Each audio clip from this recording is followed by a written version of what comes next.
Another Monday, another Losers Monday on the DNVR Broncos Podcast. It was supposed to be different. This was supposed to be a Winners Monday. We were supposed to be celebrating the Broncos being 1-0. But nope, it did not happen. And we're going to break down exactly why it did not happen, who is most to blame on this podcast. Henry, Todd, we're rocking with you guys today. I want your initial... How are you feeling today? The morning after. Feeling different, better, worse? How you feeling? Overall, I think I'm feeling better. I think after watching the game, talking through it on the post-game show, which is great. If you're not watching it, you're missing out on a lot. Brandon Marshall was in yesterday, so I'll go back and watch that. But we just were able to talk about and see the positive and the negative things from the game. And if you look at it, there's a lot of positive things that the team did. One thing I would like to see is Russell Wilson definitely has to have more than 177 yards, but picking the end zone for the defense, holding the team to 17 points. Samaje and Javonte almost going over 100 yards. Like, there was a lot of positive things that we saw there. Just weren't able to pull it out. Yeah, I'm working on game grades, so be on the lookout for those. I'm only through the Broncos' first drive, which means it's going to be a pretty long day still. But that was a great drive. Like, I literally just finished watching and jumped in my car and came over. So I feel better just going back and watching that and realizing there were things that they did well, especially offensively, which wasn't the case last year. Last year, there just weren't any things that they did well. So at least that's a step in the right direction. But, I mean, yes, it was brutal. Like, we all came in the season saying if the Broncos can't win these first couple games, they're going to be in a tough spot. Yeah. Now here we are, and they lost at 17-16, which is in some ways like worst case scenario. It's the exact same score as last year. It's the exact same thing that's happened in just about every game last year. 4 16-point games last year. I think average 16.9 or whatever. Like, it did feel very similar to last season, and having a couple nice drives doesn't do enough to wash that feeling away. In so many ways, it felt so similar to last year. And in so many ways, it felt so different. And so this morning, I'm feeling better about this team than I did last night. Not 24 hours ago, but after the game, I feel better. But I'm more frustrated than ever because what we saw on defense, it was really interesting how the game played out. Defense gives up 17 points. You take that in a heartbeat. You sign up any team this team plays, I would take 17 points for the defense. But they really played a lot worse than giving up 17 points. And on the opposite side, the offense only put up 16 points. You will never sign up for that in the NFL. Yet they played a lot better than the 16 points. So it's a little conflicting because you're like, well, I'll take the 17 points from the defense, but I won't necessarily take that performance from the defense moving forward. And then it's a complete opposite with the offense. You will not take 16 points, but you'll kind of take how the game unfolded and how they looked moving forward. Yeah, and, one thing I can say by looking at the game, I feel confident because a lot of these things are fixable things. Like, a lot of the defense they had drive extenders based off penalties more so than a lot of wide open plays and missed assignments. So if they're able to clean up their penalties, I think that would result in more 3-and-outs, stopping the Raiders earlier, and really being able to put together a better game plan. Then offensively, which you'll see today, we'll go through a couple of plays. I think guys missed assignments that are very correctable. Like, we'll go through the RPO on the goal line. I mean, if Brandon Johnson just takes 2 fewer steps, that's a touchdown instead of now we got to settle for 3. And our field goal kicker has already missed one. I think you put your team in better positions when everybody's executing at a higher level. And I feel like the Broncos can do that. I don't feel like we're that far away from them being able to have less penalties, and then also the young guys understanding where they need to be to execute at a high level on the field. And the other big thing about this game, like you talked about the 17 points, you probably live with that. 16 points, you don't live with that. Like, it's kind of just this weird situation. Thing was, it was just a really weird pace of a game. Really weird. I mean, 6 possessions for the Broncos, that's insane. Like, that just doesn't happen. So you look at the 16 points and say, oh, that's not good enough. But then you look and say, well, for having the ball 6 times, putting up 16 points is good. That's like 2.67 points per possession. Only the Chiefs were better than that last year. So in terms of what they did when they had the ball, they were good. You look through touchdown, punt, touchdown, missed field goal, punt. That's a pretty good output. You look at the fact that they average that last drive was the first time they didn't pick up 3 first downs in a drive. Yeah. You know, they averaged 10 plays per drive. Like, there's a big issue lacking explosive plays that at some point you need to get figured out because it's just kind of unsustainable to try to work your way down the field like that every time.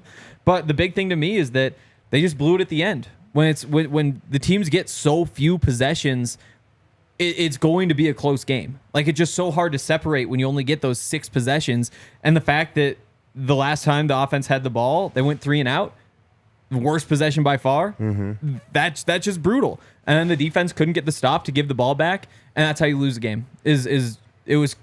You just need to win the ends of games. What's not acceptable though is the second half offense. The first half offense was great. I mean, 8-minute drives, 2 of those. That first drive was masterful, Henry, and it ended with a touchdown, and you love to see it. But in the second half, the Broncos had 100 yards of offense and 3 points. That's just never acceptable. So it's not just the end of the game. It was the second half that was absolutely bad because I'm not signing up for a missed field goal, and a punt in the second half. That's just not a way to close. So it didn't just come down to the defense's inability to stop the Raiders with 5 minutes left, which is inexcusable. When you punt with 5 minutes left, you should get the ball back, and that was when the defense wasn't able to come up with a big stop. And so it was everything. But the thing that I'm most frustrated about is the Broncos lost this game for the same reason that they lost so many games last year, and that's coaching. And there's so many different areas that you can look at with this and say, that was coaching, that was coaching, that was coaching. And all of those things came up to lose the game for the Broncos. And the most frustrating thing about it was this was supposed to be the biggest upgrade that the Broncos got this year. They were supposed to go from the worst coach in the NFL, one of the worst coaches in NFL history, according to Sean Payton. They were supposed to get a massive boost to a top 5 coach in Sean Payton. And that's supposed to trickle down to his staff, to the offensive staff, defensive staff, special teams staff. We heard that Mike Westhoff is, a Hall of Fame special teams coach. And yesterday, it did not happen. Now, I'm encouraged because I think that is something that will absolutely be changed. I don't think Sean Payton took a year off and became a bad coach. But in this game, I think that's why it was so frustrating. In the area you were supposed to be the best at, they failed you the most. I feel you, but I'm going to have to disagree with you. Yeah, me too. I don't feel like it was the coaching. I feel like at some point, the players have to go out there and execute the way that they need to. There's nothing that Sean Payton could have did about Wil Lutz. I know that's his guy, but that's 100% on him to make at least have a better kick at 55 yards, but definitely make the extra point. And we talked about some of the plays on the goal line.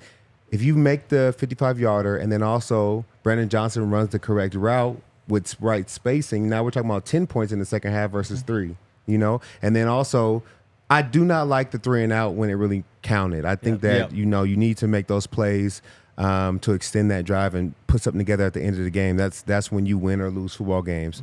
But, Henry, going back to your point about them holding the ball, put together long drives, I think that's going to be their recipe. If the defense can play well, the best thing you can do against Miami or the Chiefs is to keep the ball out of their dynamic players' hands. Like, just keep them on the sidelines for as long as you can, and then hope that your offense can have a good running attack. Let Russell Wilson, kind of pick apart defenses. So I think it was more about the players missing assignments. I'll even show you a power later on today where if Quinn Miners comes up the hole the way he's supposed to and instead of double teaming the end, that could have been a touchdown too. Like, there's a lot of plays where I felt like there were some great calls being made that more so players messed up than it was coaching. So one of the things, though, that you mentioned, Wil Lutz, a player that was brought in, he does have to make an extra point. He does have to make a 55-yard field goal. But that was Sean Payton's guy. There was nothing that Brandon McManus could have done, that Brett Maher could have done, that Elliott Fry could have done. As long as Wil Lutz was available, Sean Payton was bringing him in. And also bringing him in less than 2 weeks before the season. This was only the second time that Wil Lutz has been able to kick at the stadium. But Sean Payton knew exactly what he was doing. Sean Payton knew that if he wanted Wil Lutz, he was going to have to wait until 2 weeks before. And Wil Lutz, it's not like he was balling out these past couple of years. Yeah. He's slowly declined for the past 4 seasons. So you knew what you were bringing in when you got him. Does it mean that Wil Lutz is garbage and not going to be able to rebound? Absolutely not. He can certainly rebound, but that was a 100% Sean Payton decision. So Yep. I think this does fall on him, and then also Wil, of course. And then just start with the very first play of the game. That onside kick, I love the message that Sean Payton's sending to his team. Being aggressive. They saw something on film, and as I know we're going to break down later, what they saw on film was right. Yes. It was a good call. It was. But Sean Payton is not adjusting to this Broncos team. I think Sean Payton, he's bringing a very different mindset in here, and that's great. That needs to be here. But at some point, he needs to realize what he's taking over with this team and kind of meet them in the middle and bring them to where he wants to be. And what I mean by that is, this was the worst special teams unit in the NFL last year. And for the very first play, you're going to do something ultra aggressive with a special teams unit that is not very good from last year. They're not just going to instantly become good. You do that, you're really risking something going wrong. And something went wrong. He touched the ball half a yard too early. And so to me, I just think that's Sean not realizing exactly where this team was last year in certain areas, and that is coaching. If you're not able to adjust and understand what you're getting into, and you're not willing to, it felt like he was working with the Saints team and Mike Westhoff that he had been with for years now and knew exactly what he was getting, when that's not the case with this team. Yeah, and I disagree again. I think that, that was a great call. And Yeah, it's not. that was a great call. I honestly don't even blame Tremont Smith that much. It was just a weird bounce for that ball just to kick straight back and up. Otherwise, he was playing it perfectly. But that's what just onside bounce kicks weird. do. Yeah, Onside they kicks bounce weird. Yeah. Exactly, and it's just a tough break when a ball bounces weird. Like if that ball doesn't bounce weird, all of a sudden it's an easy conversion. Like that's not something that coaching changes. That's not Tremont Smith making a mistake. Like to me, it was just a tough break on an otherwise great play and great decision that I love. Yeah, Once again, I think you got to put some accountability on the players. Like, I think everybody here, if Sean told you to go out tomorrow, run an onside kick, and don't let the ball touch you, like, you should be able to do that. You should understand your assignment enough. I understand if it was some like super elaborate trick play, but just I've been in situations like that, and I've seen guys stop, let the ball go back, and then go. Like, it's just that simple, and it's not. I don't think that was a hard assignment that he gave him for him to not find a way to execute it. So I don't know. I feel like players got to have accountability. I know that everybody's young and he has to do some coaching, but as far as not letting the ball touch you, I feel like that's a very kind of inexcusable thing because it is so easy to stop or slow up or like let the ball go through. But you practiced it all week. That's something that you should 100% coach into. Oh, I'm sure they've said it. Yeah. Well, then why did he do it? 9.5 yards. It was football. easy. That's what happens. If you look, and we'll see. He had 3 yards, but ultimately, I do think that comes back on coaching. And I think that not necessarily that half yard comes back on coaching, because you're right. There does have to be some player accountability at some point, Todd. I completely agree. I do think that there's some blame on Tremont Smith there, of course. I just think, man, to make these ultra aggressive calls with the worst special teams unit from last year is just probably a little bit too aggressive to start off. I do like the message it sends, but then the defense takes over and they go down and score a touchdown right away. And I want to dive in to more of this because I have more reasons why I think it's on the coaching staff, and I want to hear you guys why you defend them, and then why also you think that that the Broncos lost this game, what the major reason is. But first, I got to tell you about our friends over at Spirit Hound. You probably needed a drink watching that game. At halftime, you're probably celebrating, being like, man, Russell Wilson, 17 for 19, 2 touchdowns. He's great. We're back, baby. Probably cheersing a little Spirit Hound. And then after the game, you're probably sipping Spirit Hound to forget what happened. And Spirit Hound is delicious whiskey, award-winning whiskey. In fact, 2022 Whiskey of the Year at the London Spirits Competition. They have whiskey, gin, and vodka, and you can find them in over 40 states nationwide, and along with over 100 stores in Colorado. So make sure to look for Spirit Hound when you're at the liquor store to get some award-winning whiskey, available in 40 states nationwide. That's Spirit Hound. And if you're not here watching the game, you definitely need to check it out on Fubo TV at www.fubotv.com/DNVR. They have 140 live channels of sports, shows, movies, and news. You can stream live TV from any device. Watch the most Colorado sports for the lowest price. You can watch CU football, NFL, Broncos, NFL Network, Red Zone, the U.S. Open. Shout out to Coco who just won that the other day. So go to FUBOTV.com/DNVR and get your watch on. Man, I'm pissed. I'm still pissed. And I'm just getting more pissed. I had a conversation with my dad coming over here, and I was fine. And then I was talking to him about the game, and I just got even more angry. And another reason, Henry, you touched on it with this offense. This offense, I'll take everything about the offense yesterday, obviously outside of the points, except no explosive plays. Yep. No explosive plays. And what upsets me the most is that they didn't try. They didn't try for explosive plays. They tried once. And you know what happened? PI. Defensive pass interference. It was like a 40-yard penalty, a 32, I think, yard penalty. It worked. It worked. And they just didn't go back to it again. Now, I'm not putting this all on Sean Payton, all on Joe Lombardi, all on coaching, because there probably were some shots that could have been taken. But Russell Wilson, I thought, made great decisions throughout the game of not forcing things, 0 interceptions, which was great to see.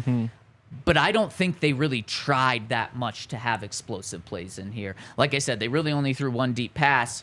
But then Marvin Mims, I think he's your most explosive player without Jerry Jeudy. I know you think it's Cortland Sutton, but would you say Marvin Mims is number 2 when Jerry Jeudy's on the side? For sure. Marvin Mims played 17 plays in this game.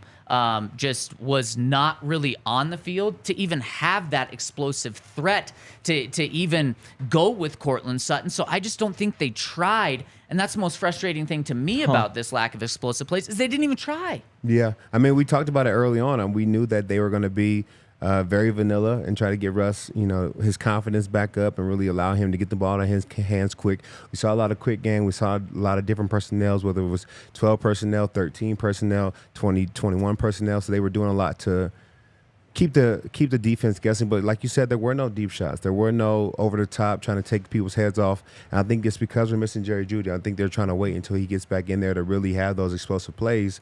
But you realize that when your offense only scores 16 points, you do need to have more plays that can result in scores that are much quicker, that get the defense on their heels. And I think that we'll see more as the year goes on. I think that they're just trying to get Russ right. I can't say that even the PI, I think he was off. I don't think it was. I think it was a little long. So I think they may see like, hey, maybe Russ's long ball is not there yet. Let's get him going. Let's get him moving. And as the season progresses, he'll be able to have better targets. Because had it not been a PI, I don't know. I think it was a little further out than what Cortland would have got to. I think the other side of that is that, and Sean touched on this morning, is that that's just the way the Raiders decided to defend them. They just sent guys deep. They didn't let anything open up, and basically said like this Broncos offense was terrible last year. Let's make them work to get down the field. And the Broncos said, okay, if you guys are going to play, 4 guys, cover 3 with 4 guys underneath, we can run 5 receivers right there, and Russ will pick you apart. And Russ picked them apart the whole game.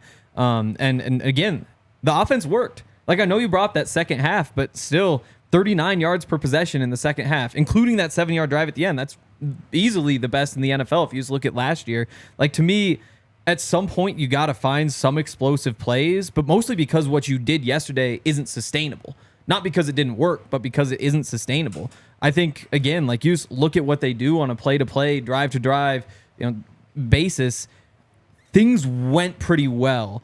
And I think that this week, though, because of the pass rush that the Commanders have, they probably will get more aggressive with those corners. They probably will try to load the box, and that's when the deep shots open up. But I think the offensive game plan worked to me. But if I'm the Commanders, I'm not bringing those guys down. Yeah, you have a great pass rush still. The pass rush can be great, and you can just protect the deep part because ultimately the Raiders' defense succeeded with flying colors because they think held so? the Broncos to 60. Yes, because that game plan worked, forcing them to go down. And when you make a team be super efficient like that, it makes the margin of error so thin. And this Broncos team, you got to be great to have such a thin margin of error. And this Broncos offense is far from being great. And another thing that just blows my mind with this offense, and again, probably some play calling, probably some rust decision making, probably some, it's a mix of everything. So I'm not putting this all on the coaching staff. Courtland Sutton had 4 completions. They all came in one drive. The final drive of the first half. Courtland Sutton was targeted once outside of that drive. You don't have Jerry Jeudy, and Courtland Sutton gets 1 target outside of 1 drive in the game. And I know there was only 6 drives, but 5 different drives. Courtland Sutton gets 1 target without Jerry Jeudy?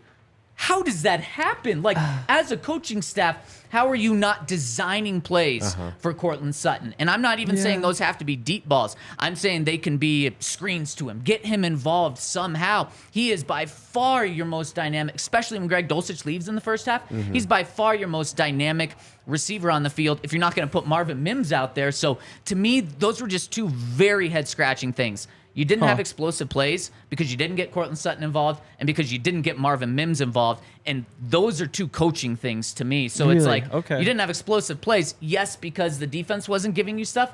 But you also not only didn't try, you didn't give yourself a chance, really. There's just no reason to lob up a contested deep ball when your guys are open underneath every play. Like, I get what you're saying. At the same time, though, they completed passes to 10 different receivers. Yeah. Like, the ball That's is getting spread efficiency. around. Like, it's tough for me to find downsides to this passing attack today. Like, again, what it comes down to me is all the late game stuff. You know, that final drive, maybe there is where you say, we got to go to Cortland here, or we've got to do whatever else. But for the first, 54 minutes of the game, the offense was, I think, just about everything I could have hoped it would be. If anything, I look at the running game and say I'd like a little bit more juice there. Yeah, and I feel like throughout the course of the game, when we did have to punt or kick field goals, I mean, they were very manageable 4th downs. Like, we were 1 broken tackle away. Like, if Manhurst could have broken 1 tackle out of the 2 times he had, I mean, like, it's 4th and 2, 4th and 1, 4th and 3. Like, we're so close to be able to convert on 3rd down. I felt like they were doing a good job with the game plan. Like I said, 1 broken tackle away before they're able to extend another drive and maybe get more points on the board. So I understand that they did definitely feature Cortland, which I love. I've been saying that since the whole time I've been on here. I don't think it was a bad game plan, though, with the way they were able to spread the ball, but I do see the need to have more plays drawn up specifically for him. And one more thing on coaching, the penalties. 10 penalties for 83 yards. I asked Sean about that today, and he said a couple of those you're not going to lose sleep over because it's just players making plays. And Todd, you know that's just going to happen in a game. Yep. You're going to have a couple of penalties that, just happen. It's part of football. One of the things he did, though, he pointed at the Raiders and said, well, they also had 10 penalties. Yeah, it's the freaking Raiders. Talk about undisciplined. You don't want to be the same as them. And just because they have 10 penalties doesn't mean it's okay that you have 10 penalties. And throughout this season, or throughout this offseason, Sean Payton has consistently pointed and said, those penalties from last year, we were like 3rd worst in the league in pre-snap and during the play. That's going to change. It did not change in this game. And last year, we consistently blasted the coaching staff for the penalties, for undisciplined play, pre-snap and post-snap. And so if we blasted them for it, it's only fair that this coaching staff gets it as well. Now, it's week 1.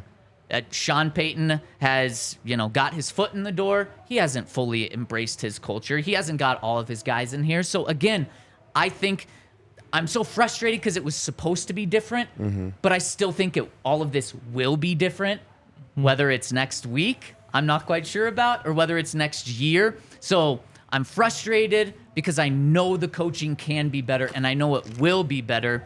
But now I want to know, what was the biggest reason that the Broncos lost, in your guys' opinion?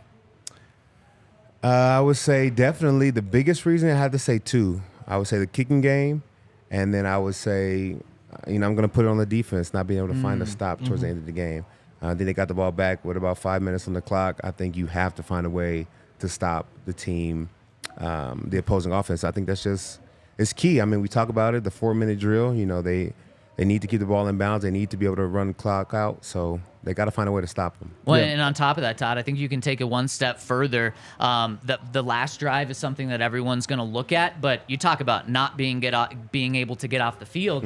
They weren't able to get off the field all game. Just like the Broncos offense was so efficient and the Raiders weren't able to stop them as they slowly went down the field.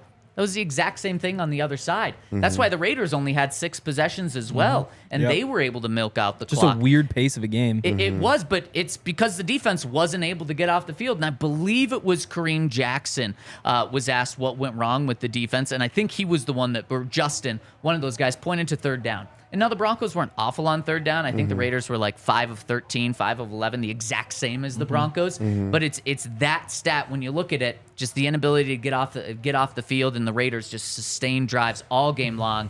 And then at the very end, 2 penalties to keep them on the field, just so frustrating. It really surprised me that they weren't able to get off the field at the end. Because I mean, but why? They weren't able to get off the field because they just swallowed before. up that running game that whole game. And you knew that at that point that all they wanted to do was run. They finished with 2.1 yards per carry. And when you're stopping the run like that, especially against Josh Jacobs, you go into that final drive and think like, okay, you can give up a first down here. You just can't give up 2. And that felt like it was plenty of time for that defense to get a stop. Like those linebackers in particular, those first couple drives were just playing with their hair on fire. And the big issue defensively up to that point was Jacoby Myers was kind of picking on Damari Mathis. Like that's another topic that we should get into at some point. But that, to me, was the biggest concern defensively. In terms of why they lost the game, to me, it's the kicker. Like, I kind of go to the late game stuff. They just couldn't execute at the end. Like, it's that learning to win thing that everybody always talks about. That's number 2 to me. In close games with very few possessions, you got to make your kicks. You just have to make your kicks. Otherwise, you're not going to win the game. And Wil Lutz took it hard yesterday in the locker room. He wasn't like fighting back tears, but he was like a step away from it. At one point, Garrett Bowles just walked over and was like, hey, this is a badass kicker, and we fucking love him. I was like, oh. It's good to see that from the locker room because he was taking it hard, as he should, because that's just when you miss an extra point in particular in a 1-score game, but then also having the chance on the 55-yarder, that's just brutal. And you just can't afford to have those possessions. There were good possessions turn out to be empty. So then how isn't that on Sean Payton? Because that was, I mean, am I viewing it wrong that Wil Lutz is 100% Sean Payton's decision to bring in? Oh, no, it was his decision. But, I mean, it's his decision to start Damari Mathis, too. Like, everything, if you want, you can trace all the way up to the top.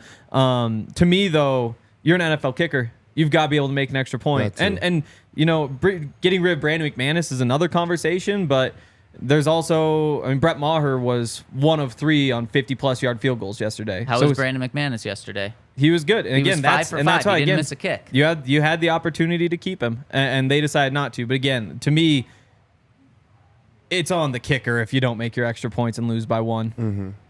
And especially in a game like this. I'm curious how Sean approaches this next week. If he's faced with a 55-yarder, not at the end of game, and what was that? Was it 4th and 3, 4th and 4, something like that?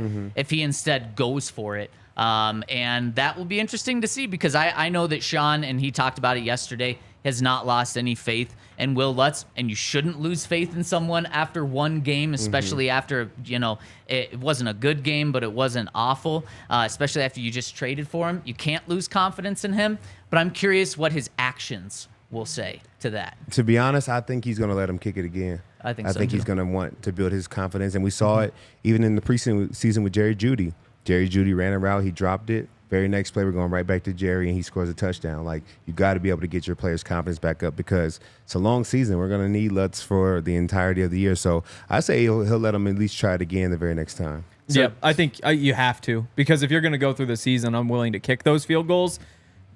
You're an NFL team. At some point, you're going to need to kick a field goal that's longer than 50 yards. You know, so you gotta send him out there and let him do it. And if it doesn't work, then you find another kicker. Well, but you can't just punt on those. At what point do you punt on Wil Lutz? From either in an in-game perspective where you're passing on 55-yarders to go for it on a 4th and 3, or you're finding another kicker? At what point? Because I think Wil Lutz has as long of a leash as you can get for this sort of scenario. Oh, absolutely. I think Sean, the minute he took this job, he said once Wil Lutz is available, if he is, I'm crossing my fingers, he's my kicker. So I think he has as long of a leash, but how long is that leash? I don't know. I can't see him missing like three more, like I think that's as long as it could be. Yeah. If he misses 3 more kicks in like the next 4 weeks, I think like you gotta let him off the leash at that point. Yep. Yeah, you would have to. Yeah. 'Cause that's brutal. He's probably here at least a couple more weeks, unless things go horribly wrong. Like if he goes like 0 for 4 on Sunday, then yeah, Monday they're looking for a new kicker. But barring something crazy, it's probably give him 3 weeks or so, see where you're at, and then make a move. What concerns me is when the Broncos got Lutz 2 weeks ago, we talked to him at the podium, and he talked about how he missed all of 2021 due to that injury. In 2022, he said his mental space just wasn't right because he missed an entire season. Coming back, it was really hard. And for him to start off like this, not just missing 2 kicks, but really costing the team the game, I think I'm just curious where his mental space is going to be, because we saw that impact him all of last season, the mental space. He's one of the worst, the worst season of his career and one of the worst in the NFL. So it's going to be fascinating. Let us know in the comment section if you think it's the defense, Wil Lutz, coaching, or maybe something else that cost the team the game. And I'm sure everyone's had conversations about this over some Breckenridge brews, and Broncos Country Pale Ale is the brew of the month here at the DNVR Bar. We've got some on our set, and win or lose, you still want to be rocking the Broncos Country beer from Breck Brew. Awesome can design, all about the Broncos, and it's damn good beer as well. So make sure to check out the official beer of DNVR. That's Breckenridge Brewery, and grab yourself some Broncos Country Ale. And if you want to find them, you can come by the DNVR Bar. And if you can't make it by the bar, go to breckbrew.com for their beer locator at the top of their page. That's breckbrew.com. Also, go get yourself some sunglasses. It's the weather's starting to change a little bit, which is nice. Like the mornings have been nice and cool. Like today I was walking over to Starbucks and I was like, oh, I should have worn like a hoodie or something. But it's Colorado, and that means it will still be sunny regardless of the temperature. So there's never a bad time to get shady rays. Also, it's almost time to start getting gear for skiing, but they've got some awesome goggles and all that sort of stuff over there as well. Shady Rays is incredible, and right now, if you use the code DNVR, you can actually get 50% off 2 or more pairs of polarized sunglasses. It's exclusive for our listeners, so go to shadyrays.com, use that code DNVR, and you'll get 50% off 2 or more pairs of polarized sunglasses. Try for yourself the shades rated 5 stars by over 250,000 people. It's so cliche when after games, pretty much every single week, players and coaches come out and say, it just comes down to a couple of plays. That's football, though. But it is, it is football, but especially when it comes down to a 1-point game, there definitely were a few plays that mattered more than other plays. That's why I'm so excited for this next segment that we've got on Monday mornings. We're going to be taking an inside scoop at some of the turning point plays in the game with our inside linebacker, Todd Davis. So let's get into the inside scoop, baby. We've got a really cool way of doing this. Todd has some plays that he's picked out, and we've got an iPad that he's going to go through and diagnose these plays. Now, because the NFL is the no fun league, we can't actually play the plays or else we will get in big trouble. So what we can do is we can take screenshots of plays and break them down. So Todd Davis has an iPad, and he is going to take us through some of these crucial plays in the game and show us. If you're watching on YouTube, this is definitely going to be the best way to do this. If you're listening on the podcast side, either flip over to YouTube, or we're just going to kind of talk to you about what's going on in these plays. All right, Todd, what are we looking at first? All right, first play we got is the onside kick, and what we talked about before, there was an illegal touching too early, which you can see right here. But I don't think he's even supposed to grab the ball. The ball's supposed to go right here to 21, so he could either take a step back, or he's supposed to go block this player here, and the ball's supposed to come all the way here. And as you can see, the depth of this player is why they felt like we could attack this area right here. So what you're saying is Tremon Smith isn't even supposed to get the ball. He's a blocker and let it go to the outside guy. Exactly. So because of the depth of this player, they saw this opening right here. Because that's usually where you want to hit onside kicks. So they're trying to get the ball all the way through to this player right here so they can come and catch the onside. And like you said, it's only 1 yard away right here from it being a great play. But unfortunately, that's a player error. He has to be able to either take a step back. I know he's a blocker, but he can wait. He has time in this scenario because I think the ball gets here and we still get it before they have time to make it happen. Man, what a player error. But also, how is this not preached by the coaches? Like, do not touch it. It is not your ball. Oh, Yeah. and that's so frustrating because Todd, when you break it down in that last film, I mean, what are we talking? 7 yards of separation there where the ball could land? Yep. And Man. the tough part, though, is, again, like, he was farther behind. Ball just kicked up and back a little bit instead of just going. But that's tough. onside kicks. Like that, Yeah, you're definitely. literally You gotta be able hoping to for avoid weird it. Definitely. bounces. But weird bounce is what caused the problem. It happens every play, though, on an onside kick. Not like that. It doesn't matter. And it's tough because it was such a great play call with the depth of this. I guarantee you the rest of the season, they're going to move this player. They're not going to have him back as far, the Raiders. He's going to be moved up and be ready for this onside kick from now on. But it was a great call, in my opinion, because it was so close. And even with the ball bouncing around, we get back on it. But it just was the illegal touch, and that stopped us from having a great play to start the game. What's so crazy to me is that they were able to see this on film last year, Yep. and it was still the same this year. Yep. So that just must be how it's. I don't think that player is making a mistake. It's Nope. just how the Raiders coach their special teams. Yeah, that's an alignment error, all by the coaching staff. He's lined up exactly where the coaches have been telling him to line up. And sometimes there's people that go back and watch all your film and tell you, how you're doing on kickoff or how you're doing based on percentages and covering kicks. But sometimes they don't go and look at alignments. And literally, this alignment could have been a big loss for them, but it ended up working out. Man, I love this breakdown. And by the way, this is so freaking cool, Todd. The comment section, absolutely loving it. So if you like it, hit us with a thumbs up. It helps us a lot. All right, these are two dynamic guys. These are my guys, Pastors Tan and Justin Simmons. They're man-to-man on these two receivers right here, which I think is Jacoby and Devontae Adams. So really quick, Todd, let me just set the scene. 4th and 1 Yep. in the first quarter. That first drive by the Raiders. They're at the Broncos 35. Yes, so it's a very important play because this ends up leading to them getting the first touchdown, first score of the game. So they're gonna motion down a little bit, and then they're gonna run a pick route. So they're just trying to get in the way and confuse these two defenders right here. So Jacoby's gonna come down. I know we can't see it, and then Devontae's gonna come up and get in the way and try to confuse Pat Surtain and Justin Simmons, and then Jacoby's gonna leak out. Well, what happens is that I think there's a lack of communication right here between Justin and Pat, and they kind of both followed Jacoby. Even though Justin had hit Devontae so well, he kind of nutted up the play to start, but just because of the protection that Jimmy G has, he has time to roll out of the pocket when, in reality, they actually did a great job of stopping the play.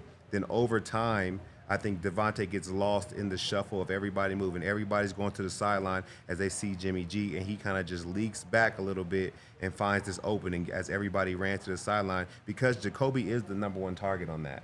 So they did a great job eliminating that. They just have to be able to have great communication like, hey, if he goes out, then I got to hit and lock.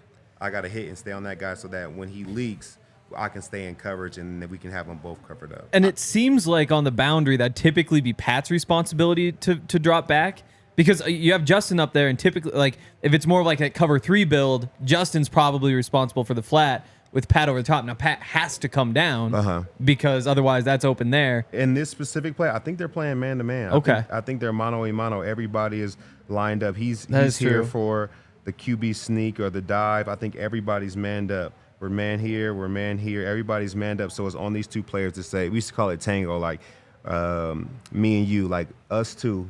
You're on the outside, I'm on the inside. Whoever goes out, you got. Okay. Whoever's comes inside, I got. And I think that's what they were playing right here. I'm so happy you brought up this play because speaking of frustrating, this was such a frustrating play because it's Devontae Adams is the one who slides open. But it makes sense because, and especially when you're watching it, Jimmy G's just floating back and then starting to float backwards, and you're like, the Broncos have this. Exactly. And then it's Devontae that just slides open. So I'm really, it's awesome to see how that happened because it was so, like, if it's Jacoby that's sliding open, it's like, okay, well, they were just too focused on Devontae. But when it was Devontae, it was like, no, that's the one guy you can't just let leave open. Yeah, and it's tough because, like I said, they did a great job of stopping it initially. And just as time goes on, sometimes you lose guys in coverage, and that's exactly what happened. And I feel like when Jimmy's dropping back, you can just feel him being like, oh, shit, this isn't going to work. And then somehow he just slides open. Yep. So this is another play here for the Broncos. This is going to be the touchdown to Cortland, which I think he did a great job. So he's running the over here, You're going to have the back leak out here. You're going to have – so the defense was 100% ready for it. You have this defender right here looking for the over. Yeah. We don't have the deep route. Oh, here it goes. He's running straight to Cortland. So it's actually a good play by the Raiders. They have everybody locked up. Yeah. But Cortland does a great job of as soon as Russell Wilson starts to scramble and get out of the pocket here, he finds a way to make room. They have there's like in the scramble drill, there's a saying that if you're deep, you want to come short. If you're short, you want to go long. But the only problem with this when you're in the end zone is I can't really come forward because I want to stay in the end zone. I want to be able to make a play here. Right. So Cortland does a great job of giving him a nice hesitation and finding space because the defender is turned to the quarterback, so he doesn't know where Russell is. So he gets a nice little juke move, comes back on the inside, and Russell's able to deliver a nice ball. And I thought that was a great job of Cortland finding a way to get open on a play that was really well defended. And a play that is really tough to get open because, like you said, there's really nowhere for him to go. So he did a good job. It was a hesitation move. Exactly. Because that sold the defender that he was going to stop or go the other way. And then because we see it from one frame to the next, he's completely covered. And then the next frame, he has, what, 1.5 yards, 2 yards on him? Exactly.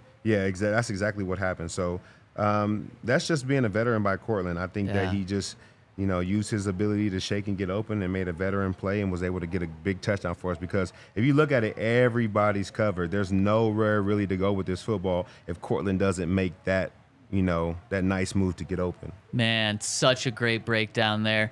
And you're right. He couldn't come closer. He couldn't go further. Yeah, that's all it was. So this is the next one. This is a nice run by Samaje P. Ryan. So we're looking fourth quarter, 10 minutes left. Brought ball on the Raiders' 20-yard line, 1st and 10 for the Broncos. This is hard-nosed football. This is what the plays I would love to make and the plays I love to play against. So they're just going to run a power right here.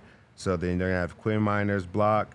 They're going to have the fullback come and seal off this end. And Samaje is supposed to come right up the middle to in between those two players and basically hit his head on the goalpost. So as you see this play develop, Quinn Miners actually misses his block. So from here, everybody is coming up. Ooh, let me see if I can erase it and go back. The tight end comes and does a great job sealing off the edge, blocking his defender out. Quinn Miners is going to come up through this gap. You're going to have a block down here. Quinn Miners is supposed to come up and seal this linebacker so that he can't come down to make the play. Well, he misses this block, and this linebacker absolutely fires and shoots the hole. And Samaje makes a great play by making this guy miss. But if you look at the play, we're blocked here, and if Quinn Miners turns, Samaje should run and hit his head on the goalpost. There should be if he's able to make this block right here, and it takes just a little trip. All he has to do is get in his way. If he doesn't have to use extra effort to make this guy miss, there is nobody out here. There's the wide receiver is doing a great job on his block, and literally, and you can still see it with all this space and room. Like if this person's not here, we're running for days. And just look at Quinn's body right there. He knows like, oh man, I missed my block. Yeah.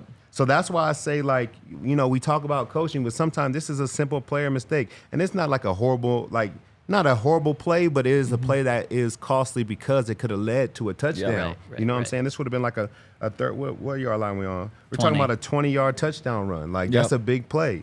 So I think that these are the kind of things that they're going to have to clean up for them to be successful. And that's all just about a player remembering to come as tight as he can and look inside out instead of outside in. And if that's a touchdown, Broncos score 20 points. Broncos probably win the game. Oh, we never talk about Wil Lutz because he hasn't missed the field goal. Exactly. He even still has the missed extra point, but it doesn't come up.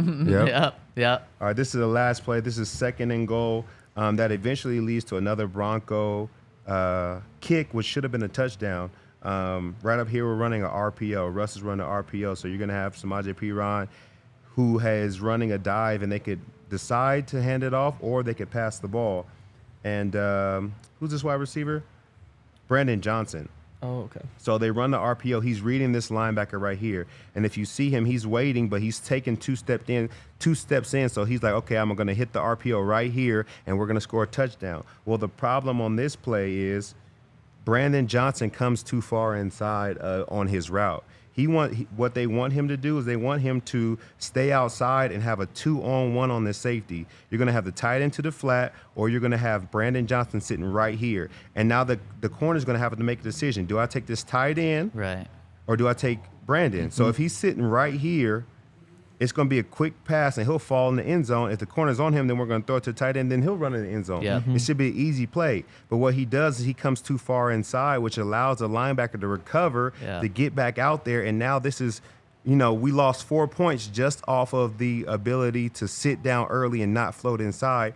And once again, I think it could be coaching, just reminding that player to find this pocket, find this window. But it also, as a player, like, you got to know to sit here because – now we're talking about the score is 20-10 going in, 9 minutes into the fourth quarter. That's a much different game for the Broncos. So just some mental errors there, some mistakes, some good plays that we saw, and I think that they can learn and grow. That's why I have confidence in them because, if he's 2 yards more outside, now we're talking about touchdowns. They're making some good plays. They just got to put it all together.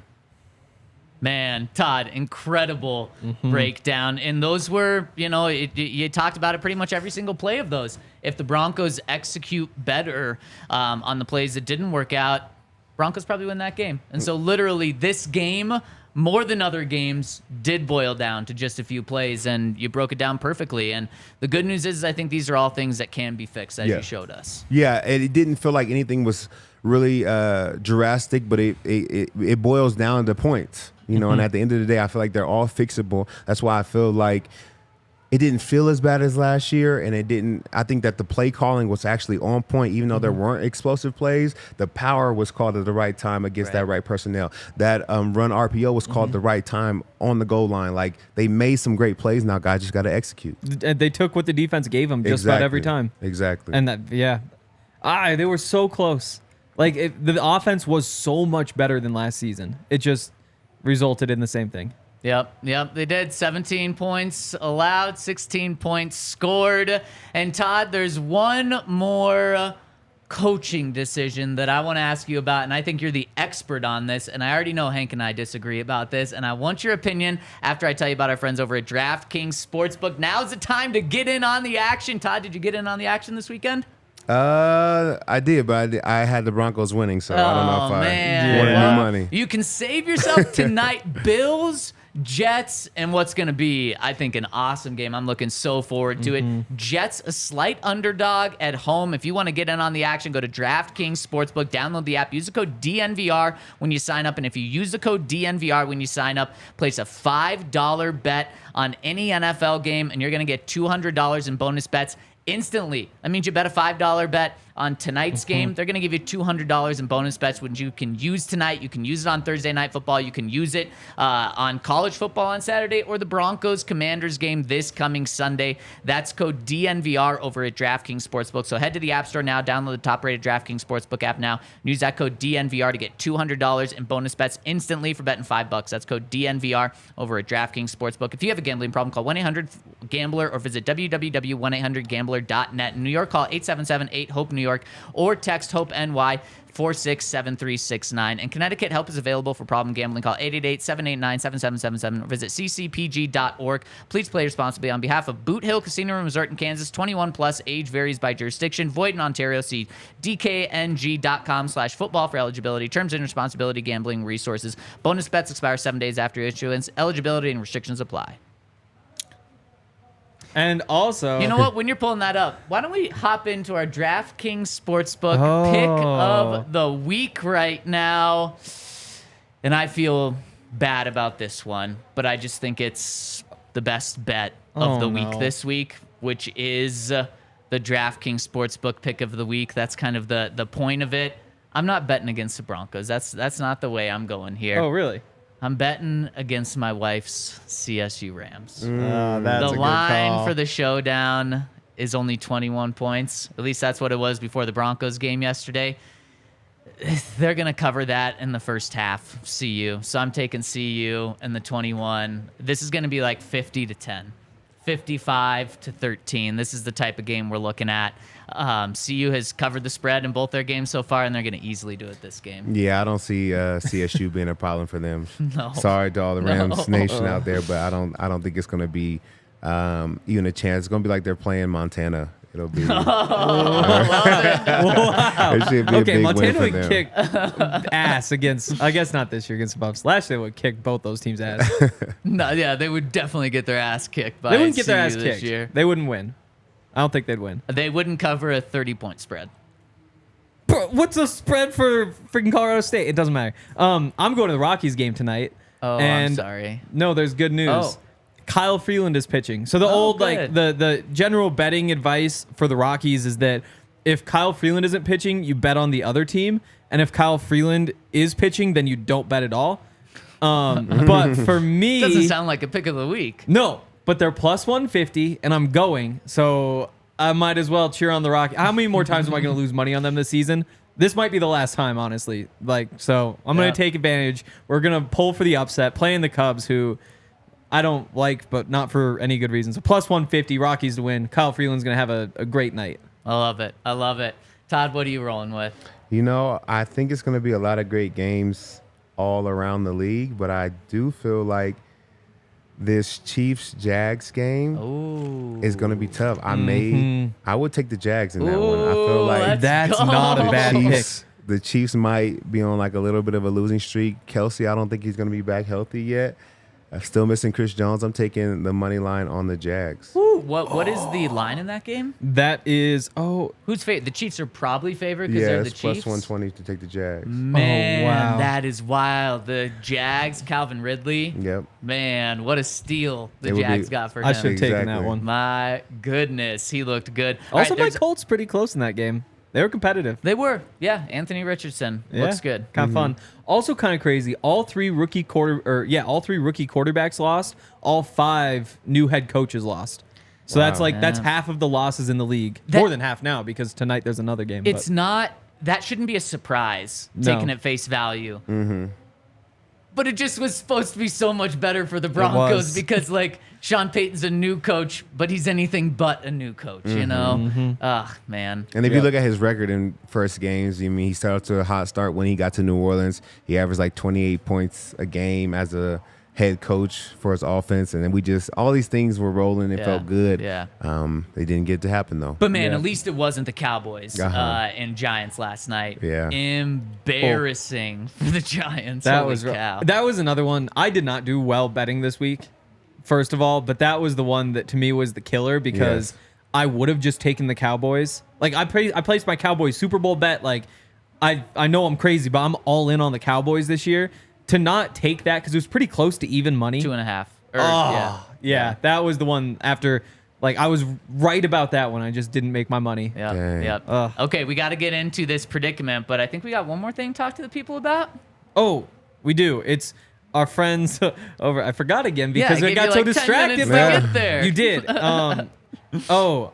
course. Volo. Because we love Volo. What do we love about Volo? I'd be down to play in a cornhole league. We went over to a place that will remain unnamed because they don't give us money to name their name on Saturday. Played some cornhole, drank some beers, watched some fights, watched some college football. Cornhole's just a great game.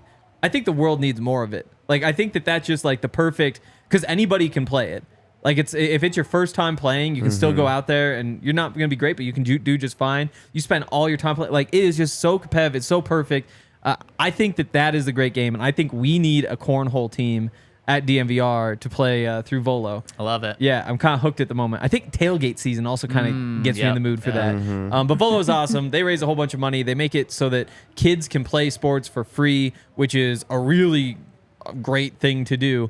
And right now, if you want to sign up, you can pay $20 per month for unlimited pickups, drop-ins, and tournaments. They've got all sorts of different sports, like traditional ones, softball and flag football, but also things like cornhole. And they've got leagues all across the city: Lodo, Rhino, Uptown, City Park, Highland, Sloan's Lake, Arvada, Northfield, everything.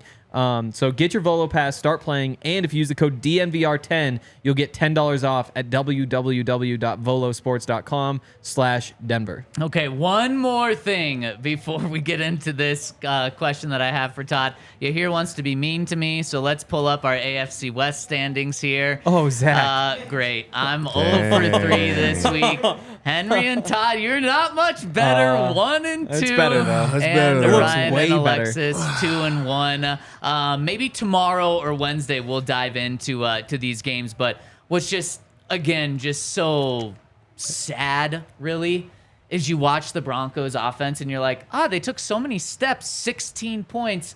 You look around and you're watching, you're seeing the highlights of the Dolphins-Chargers game, and they're just scoring 80-yard touchdown after 80-yard touchdown. Both teams put up 34 points.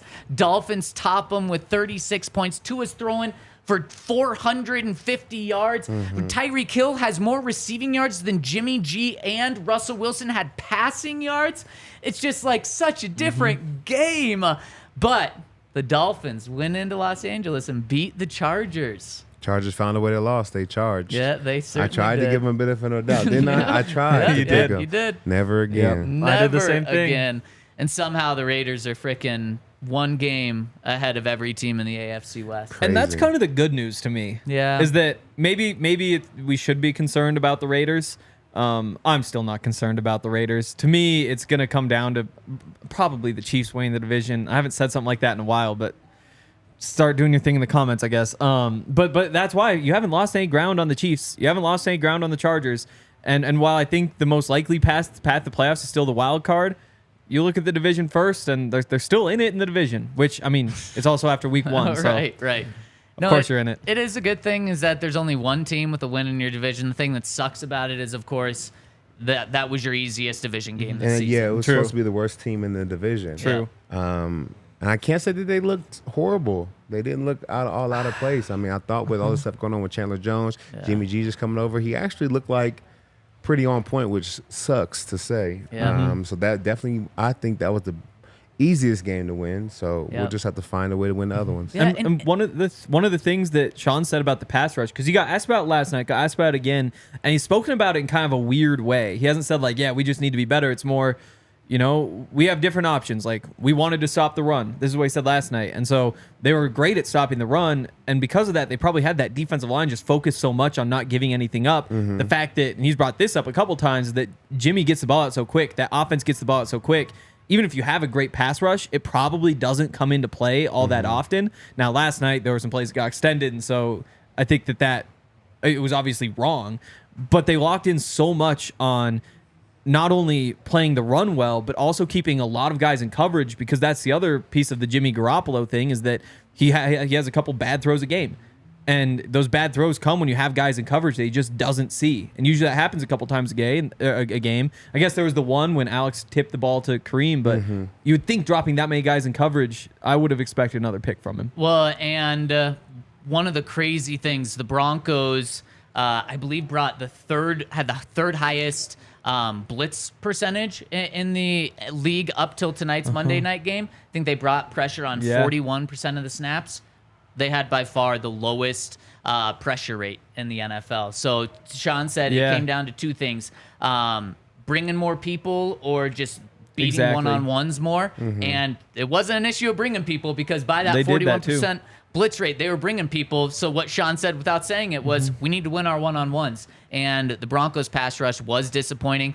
I understand. I mean, it's a different quarterback, but it's the same game plan with the Raiders. Derek Carr, what did he do when you guys played him all the time? He got the ball out so quick. Vaughn, Bradley Chubb, Shane Ray, Shaq Barrett were neutralized when they played Derek Carr. But you got to find different ways to get to him. In the Broncos, that was maybe my most concerning thing from yesterday in terms of a player perspective, was the pass rush was just non-existent. Yeah, it wasn't there. But, I mean, it's tough when they get the ball in their hands that quick.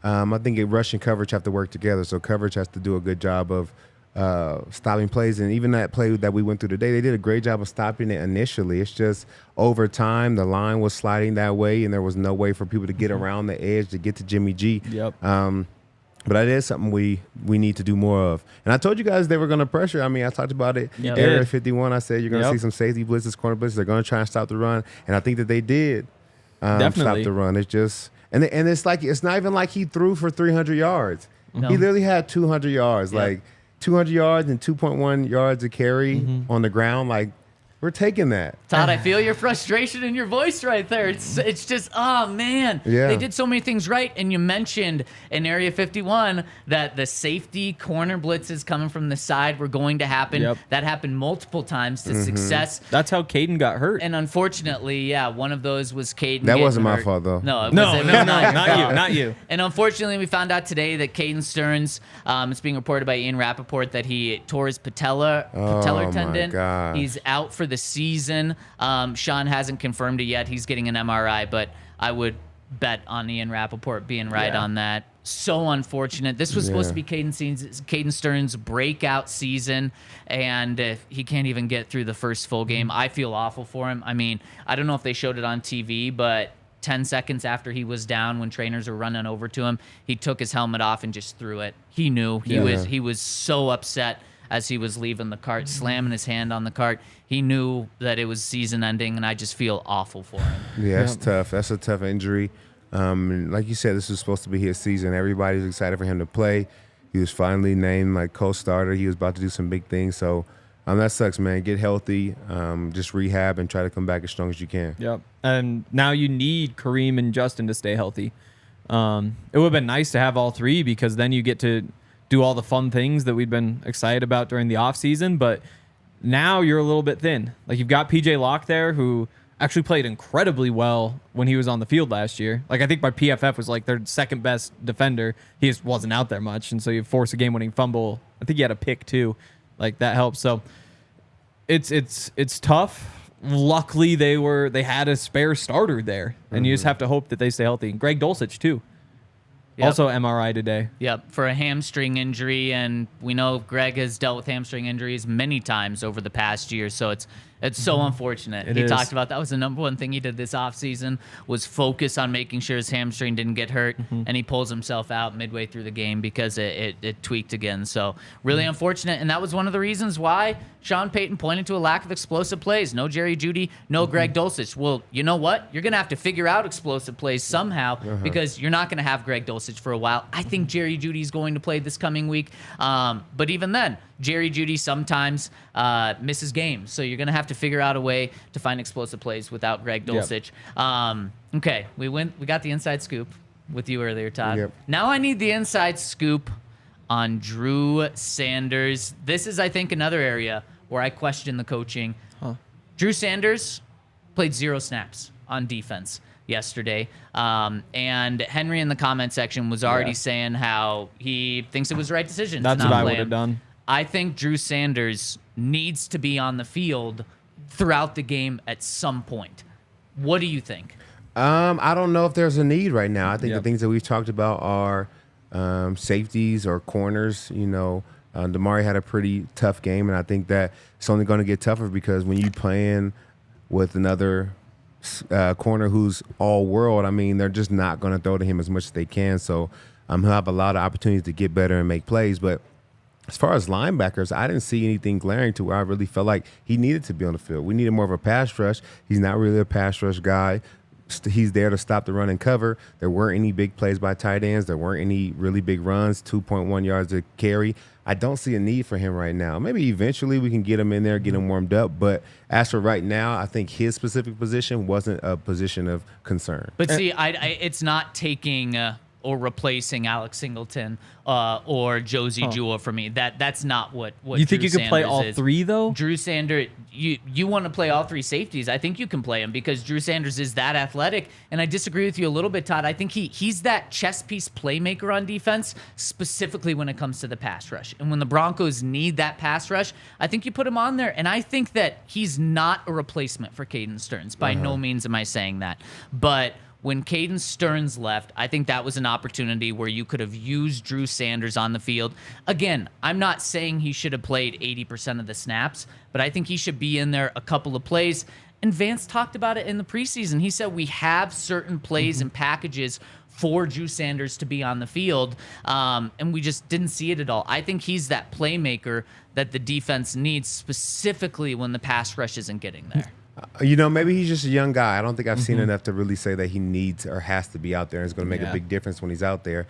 And then when you're playing against a lot of 11 personnel, having 3 linebackers, you're going to put yourself at a disadvantage. You're going to have one linebacker that's going to have to match up with a Hunter Renfrow or a slot receiver. And even though he's good at covering, I don't like that matchup for any linebacker. So I just didn't see a point where they could have put him in yesterday and really made something happen. Now, if you get against a team that runs a lot of 21 personnel, 12 personnel, I feel like there's a spot where we can find a way to get him in the game. I just don't think that there was much of an opportunity. And then also with the pass rush, like you said, the ball was coming out of Jimmy G's hands so quick. I do not feel like he would have been effective to the point where we had to find a way to get him on the field. But maybe over time he shows it. I just don't see it yet. I haven't seen it. That's kind of where I'm at too. I think if I had played him, it would have been in the dime. And they had Alex playing as the dime linebacker, which is kind of interesting. I think it probably makes more sense than having Josie there, but he's a good cover line. I mean, if it wasn't for he tipped the ball to get the pick, definitely. like he's definitely doing well in coverage. That's why I feel like I don't really know where I would put Drew right now. Exactly. And that's because that's like the easiest replacement is just say like there's a role for you. But I do think with Caden gone, it does kind of open some doors. I think that you could even go into like a nickel package and say if we have Alex and Drew, then we feel good about coverage. Like you kind of cheat away from Josie into better coverage. At the same time, though, you're never doing that against Josh Jacobs and the Raiders because you want Josie Jewell, not Drew Sanders in the box there. So there might be teams where you think like that. At the same time, though, I think Josie played well too, so I don't take him off the field. And I guess the other way you could have done it is by pulling Frank Clark off and playing Drew on the edge for some of those, which I think if you developed him the right way, that could work. But I haven't seen him actually work on any edge pass rushing moves during camp, so that makes it kind of tough too. Maybe also on third down. There wasn't any points where they were like 3rd and 15, exactly 3rd and 12, where they really could they can go and put together a pass rush. Because even when I played for the Broncos, there were times we would take out a D lineman, put another edge rusher in, allow him to work on the center of the guard. And I think that's somewhere he can use his versatility to be great. But unfortunately, they just didn't put the Raiders in any really backed up or long third down situations. I've liked what Vance has done in the preseason training camp. I haven't had any critiques of him, but when I realized that Drew Sanders didn't play a single snap, it reminded me to what our PHNX Cardinals reporters said about Vance being a defensive coordinator, and their biggest critique of him was he refused to play young players. And when I saw that Drew didn't play any snaps, I thought, oh no. Is this just going to be where, like, no young players get any playing time? Now, it could just be one game, but I did think of that. And, like, man, if it's just going to be a refusal to play young players because they're simply young, I don't like that. Again, it could change next week, and my fears could be alleviated. But Drew Sanders is a guy that I think needs to be on the field, not necessarily because it means anything to do with Alex Singleton or Josie Jewell not playing well. No, those guys are the starters. They should play a majority of the snaps. But if you have this dynamic piece, you got to get him on the field occasionally. So that's just what I want to see. And I still just, when I think of those, like the Vance Joseph young players there, I don't put too much stock into it just because I don't think those young players are very good. Like Isaiah Simmons just got cut, or I guess he got traded. Isaiah Simmons just got traded, and the new defensive coordinator can't stop raving about him in New York. But I just don't. And where? New York, the Giants. Yeah. Oh. Yeah. 40-0? Yep. Oh. This kid's phenomenal. He's going to help us so much. Oh, okay. Exactly. Yeah. I think at some point Drew's going to get his opportunities, and I think the first ones are probably going to be in those like clear pass rushing situations where you line him up in like an A gap, B gap, see what he can do. Or it's football, so at some point Josie and Alex are probably going to miss like a series at some point, and he gets in.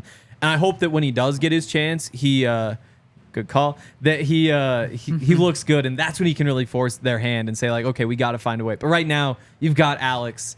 You've got Josie. Alex played so well last night. I'm excited to go back through that. And I thought Josie played well too. And I think if you're in a situation where you say we get to find another linebacker to put on the field, to me it's like get Alex on the field more, and he's probably on there. Get Josie on the field more, and then I get to Drew. All right, let's hop into the comment section. We got a couple of super chats to hit, and when we're hitting these, please hit us with a thumbs up. Really supports us. Thought we've had some great conversations today. First one coming in from But Why says, play calling felt more vanilla than the preseason. Where are the screens, the bombs, the trickery? Felt like he didn't want to show the bag. I don't, in terms of being vanilla and not wanting to show the bag, that was maybe my biggest surprise from yesterday. Was I thought Sean was going to throw everything out there this week, next week, at the beginning of the season. And there were, I didn't need to see a flea flicker like we saw from the Raiders, like that type of trick plays, but there wasn't that much crazy stuff going on that I thought was going to happen. It wasn't crazy, but there were little things. Like there was one play where, Dulcich was lined up on the right. It's a run to the left. Instead of asking Dulcich to block, they have Dulcich like make this little cut. And he makes like a great little cut, fakes like he's running like a little zig route to the outside, gets one of those linebackers sucked up with him. Russ keeps running the play action, and so you wind up with part of the defense moving this way as the run goes that way. Like there were some of those little things, but there wasn't much big stuff. There was a screen on the first drive, and Ben Powers didn't get to his block, so it got blown up. But the big thing to me is that they took what the defense gave them. Like that final drive, not good. And something needs to get changed there. They need to figure something out. The rest of the game, though, if you can just pass the ball for 6 yards a pop and complete 80% of your passes, you do that every game. Like, they were clinical in the way they moved down the field. I mean, your 2 running backs had 4 catches each. Troutman had 5 catches. And your receiver, your number 1 receiver, had 4 catches. You do need to push the ball downfield a little more, though. Maybe. We saw it last night. Doing this leads to 16 points if you're not going to add any sort of threat down the field. Yeah, I think that, we like his playbook and all that he can do when he was in New Orleans with the Hall of Fame quarterback. I think he has a quarterback now that he's trying to get going. He still only had 177 yards, and part of it's play design, but part of it is you have to do what this young man is comfortable with in order to keep putting more on his plate. If we came out and ran 20 trick plays today, Russ's head probably would have been spinning and resulted in 2 or 3 picks. So I think they're trying to keep it vanilla for him more so than that's the game plan they want to do. I think he's trying to do what's best for the team and Russell Wilson just to get them back going, just to get them back in the fold and kind of speed things up and take their time with it because it is a long season and we need him to be comfortable before we can just run every trick play that we have in our book. And to me, some of it feels like they did the hard part too. Like getting Russell to go through his progressions and find the open guys underneath, that's the tough part. The easy stuff is when you get somebody who's open deep. Like that's the kind of thing where Russell's made his name during the course of his career. And that'll come. Now that you've proven that you can move the ball down the field when teams just play this soft zone coverage, sitting deep, like you will get sliced apart. Now those things start to open up, but you're not just going to all of a sudden press up and start giving up deep balls against this offense after what you saw last year. But Henry, it didn't open up throughout the game yesterday. Yeah, but if I'm the Commanders, talking about the season. I know, but if I'm the Commanders, I'm not changing anything. I'm doing exactly what the Raiders did. You think so? Yes. I don't think so. They got picked apart. Like you cannot let Russ just carve you up 80% completions. Like he passed the Raiders test. will take that exact outcome every time. I don't know what you're talking about. I'm encouraged with what Russ did. Yeah. It's not anything against Russ, but like you talk about how this offense was, you'll take that all the time. No, I won't. If you could run for 5 yards a pop every time, would you do that? Because this is the same thing. It was like a you good just balance. do it. I felt like there was definitely balance there. I just felt like he didn't have many opportunities to really. I think if he was able to do this instead of 6 drives for 10 drives, then we're talking about, he had a great game and we don't have any problems with it. I think it's just because the limited amount of drives that we're frustrated with how it worked out. But if it was, like the normal amount of drives, then it's a solid game. But plan. I mean, that's what happens. You're going to have fewer drives when you do this, though. Well, so this is going to translate to more of the 6-7 drives when you do it like this. But if your defense can get a stop. If the Broncos stop the Raiders' offense once or twice more than they did, now we have 8 drives, and then it looks a lot better. So I think they're playing to the best of the team's ability. We have good running backs. We're going to run the ball. Our O-line is better at run blocking. We're going to run and then dump off quick passes to make plays. We have a good defense. We're going to account for them to get stops to get the ball back to us. But when one of those pieces doesn't work, it kind of makes everything look skewed. But in reality, that's the best plan for this team. Let the defense play hard, get you the ball back. You guys take time off the clock. You guys put together short, quick plays for Russell to be confident. I think that's the best game plan. Just defense didn't get the stops that they needed. They didn't play bad, but just they needed some 3-and-outs. They needed some big plays to really give our offense back the ball to make plays. And I guess we'll find out more about this defense moving forward. But a stat from Andrew Mason, you've already mentioned the Broncos average, 2.6 points per possession. The Broncos defense gave up 3.4 points per possession. That was the problem. If you want to give the Broncos offense credit for being good on possession basis, the defense, can you look at what they did yesterday and say they're going to be getting a lot more stops moving forward? We'll find out. Again, I don't want to base everything off one game, but that was a concerning part. Yeah, to me, again, what I come away from this game, it's crazy we haven't talked about Pat Surtain at all. he had an incredible game. Yeah, he he played was really well. locked down. He You know had what? Devontae in jail. You Like know- that was You know why we haven't talked about Pat Surtain today? because he's an all-pro corner. That's what happens with those guys.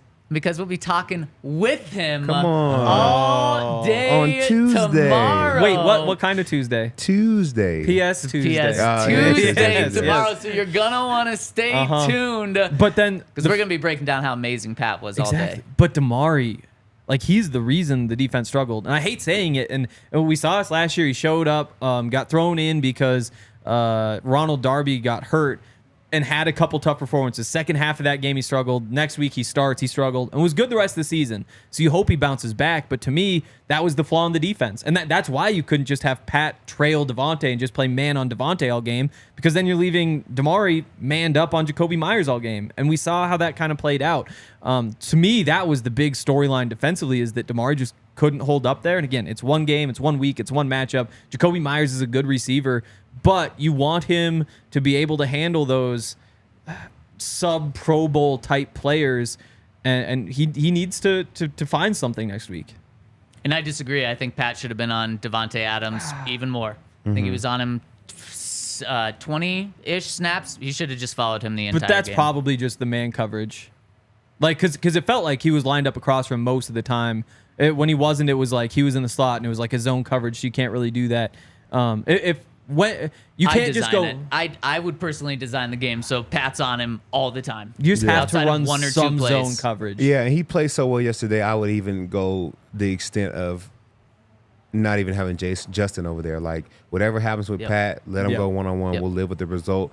Let Justin lean over to Damari's side. Let Yep. us have some help over there and try to shore that up as much as possible. Because I think because Pat is so good, no matter where the safety's leaning, I think quarterbacks just aren't going to want to throw there for the most part. No. So you can lean your safety to the left or the right, wherever Damari is, and give some more help to shore up his pass ability. Yeah. Pat Surtain was so, like, he was an all-pro, Yeah, a he was first-team locked down. all-pro last year, Mm-hmm. and he was so much better in this game Yep. than he even was last year. I can't even, I mean, what's the next step up from all-pro? Like, all-world? Mm-hmm. Literally, he showed that he is the #1 cornerback in the NFL. Yeah, no, he played great. I did. think it was the holding call. I think they were both big. They were both pulling and tugging. I don't even know if I would have thrown that, but he was really locked down. Yep. I believe Marshawn Lattimore is the only player in the NFL with more pass breakups as of today. It's 1 week, but Yep. it's a start. He had 3 on Devontae Adams. Pretty impressive. All right, let's get to the next super chat from Caden. Says,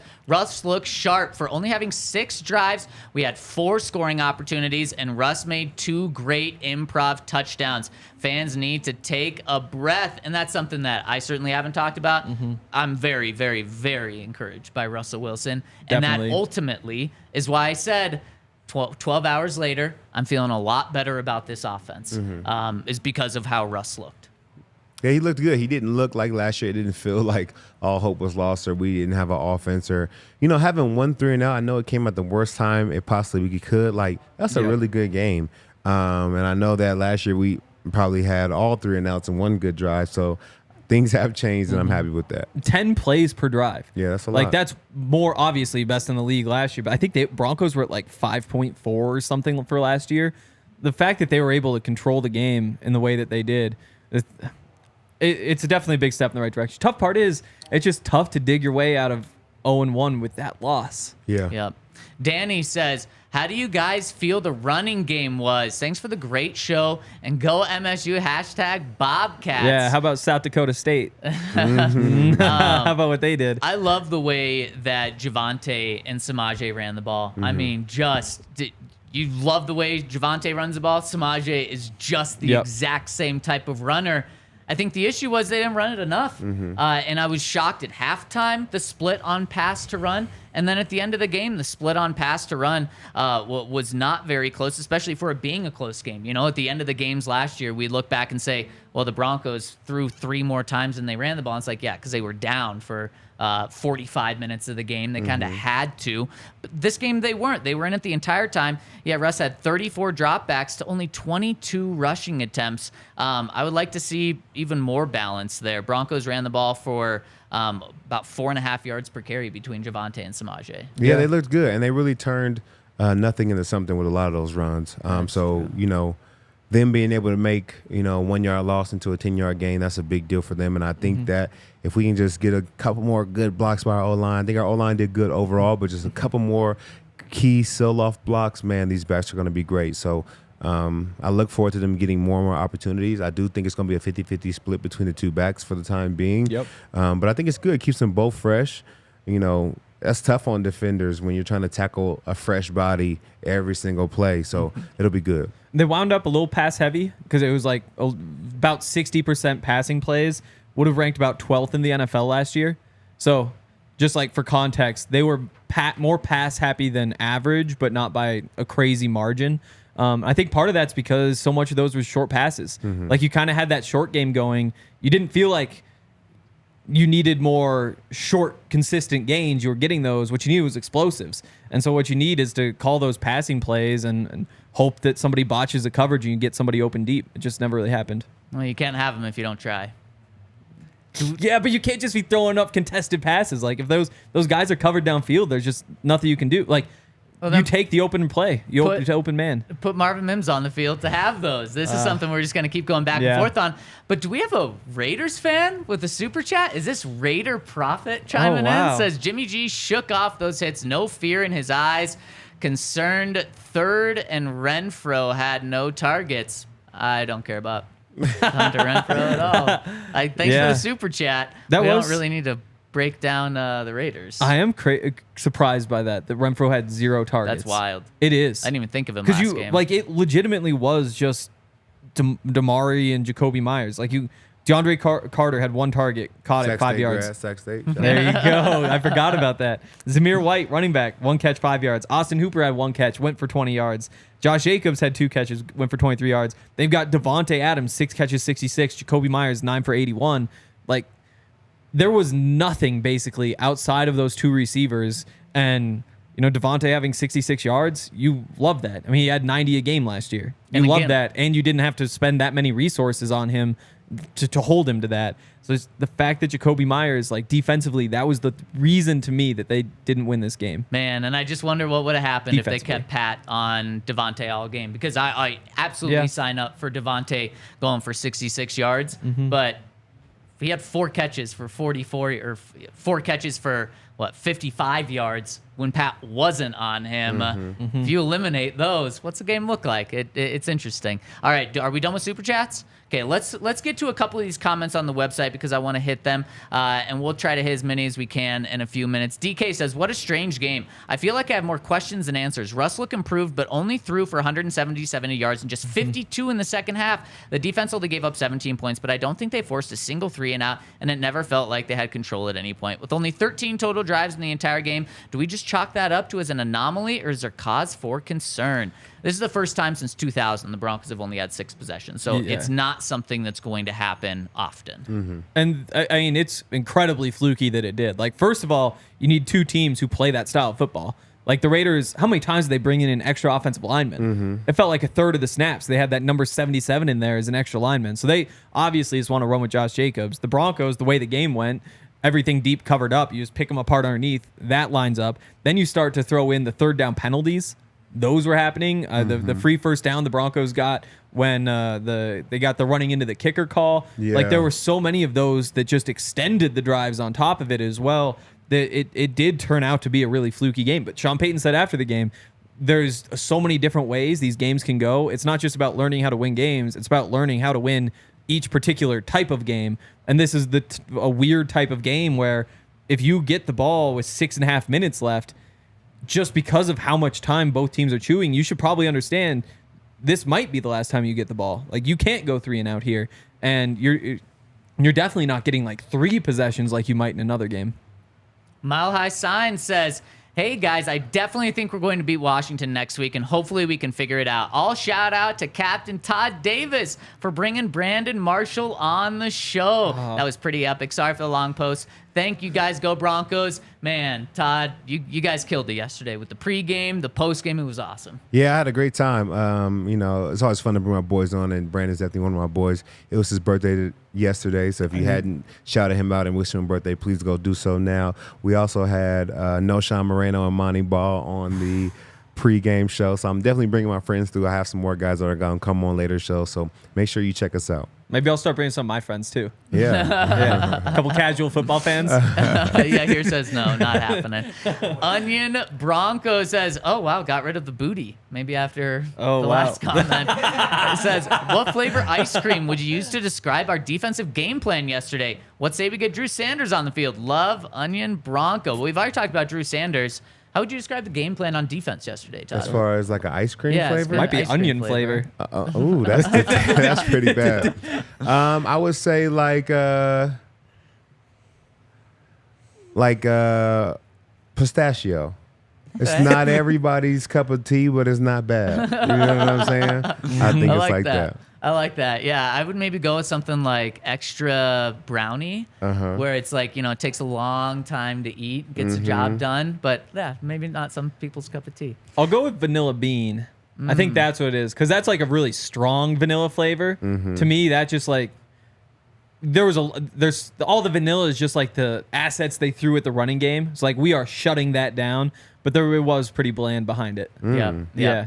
All right, let's hit two more comments. Bronc Oiler says, as maddening as this game was, I'm encouraged that Russ looked decisive and comfortable. That said, if we're going to play this clock-chewing ball control style of football, our margin for error is non-existent. So mixed extra points, multiple 15-yard penalties, failed onside kick, etc. aren't going to cut it. We also need to make a big play at some point. Russ still looks reluctant to scramble. Cortland is not the dominant force on the perimeter we've wanted him to be. Jerry is hurt and is inconsistent with his hands when healthy. Javonte and Samaje aren't really home run threats. We have no explosive playmakers, and that is a little troubling. I had to disagree with you, my man, on that one. I appreciate the comment, but I do think Cortland is a deep threat. He didn't really have many opportunities like we talked about. The one was a PI, but you got to be in a good position to even get a PI. So, and I do think Samaje and Javonte are home run threats. When you don't have to hit somebody 1 yard in the backfield to turn it into 10 yards, you can have a good run and put together a home run. So I do think we have a lot of good pieces, but I do agree with your point about our margin for error is slim. If we're going to play the keep away game, we can't have penalties to extend their drives as a defense and allow them to keep themselves on the field. So we do have a small measure of error that we can have. So I agree with that. And just scares me a 5-12 team that has from last year, which has gotten better, but that has a small margin of error. That scares me. That's just what happens when you don't have.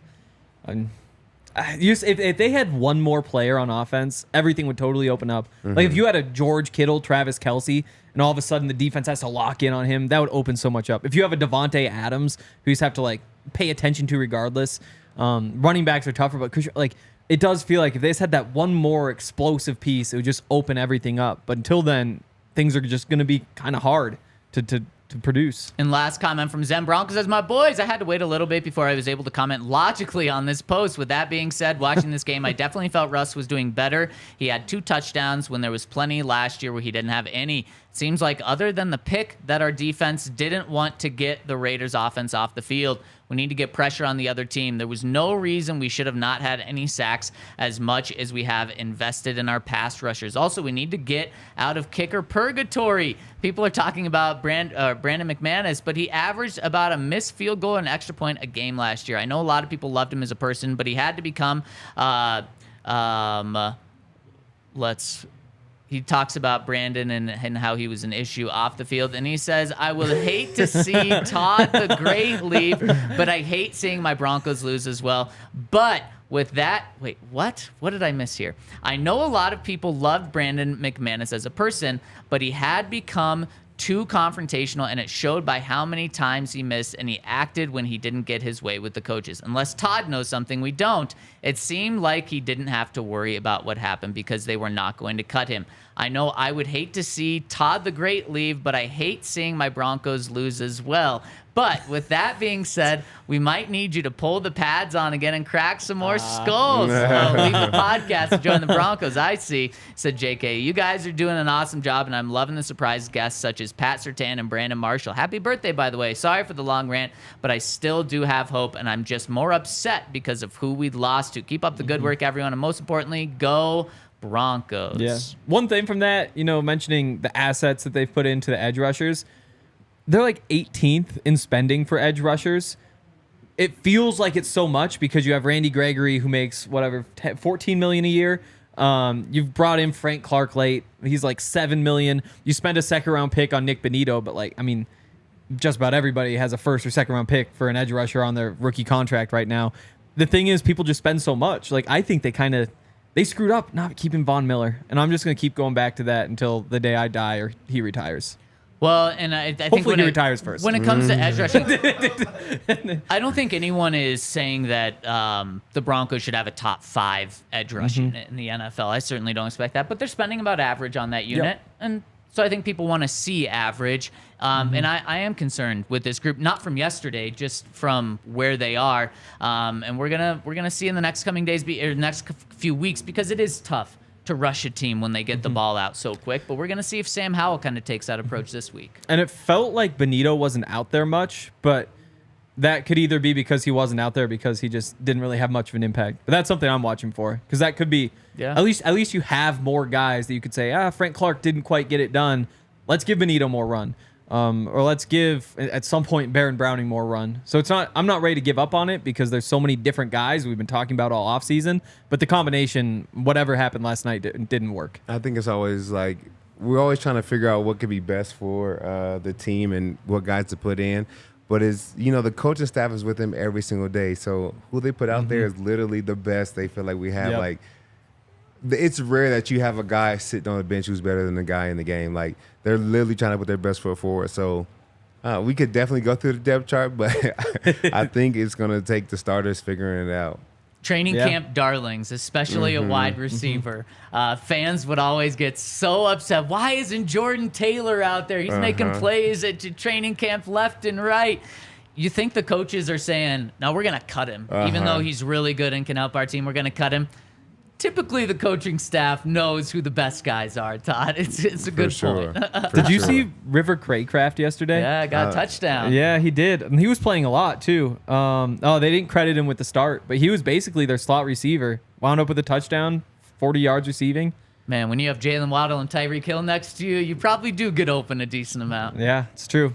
And we'll get to see the Dolphins in just 2 weeks. Let's hope the Broncos offense can score some points because that Dolphins offense is looking good. We're going to break down the football team, the Commanders, coming up this Sunday. And tomorrow, stay tuned. PS Tuesdays are back. We're going to have the best cornerback in the NFL with us the entire show. Thank you so much for rolling with us today. And we'll talk to you tomorrow on PS Tuesdays.